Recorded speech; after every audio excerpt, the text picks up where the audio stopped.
Hi everyone, I am V. Tirthana. Now I talk about the topic long term and short term. First one, long term. Long term means when the duration between buying and selling for minimum 1 year to 5 years or 7 years, it is referred to as long term trading. Next, advantages of long term. First one, less stressful. There is no need to constantly follow the market. When trading long term, you can ignore the current market conditions and focus on future market conditions. Put simply, you don't need to babysit your stocks. Next one, save taxes.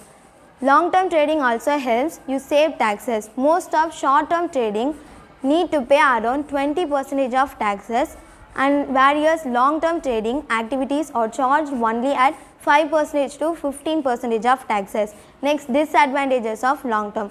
First one, chance of missing out. That means a long term trading requires you to invest your capital from your long term, and you might out on your volatilities in the market to make money. Next, short term. When the duration between buying and selling for a few months, it is considered as short term trading. Next, advantages of short term. First one, faster means of making money. That means the benefits of a trade can be realized in a short period.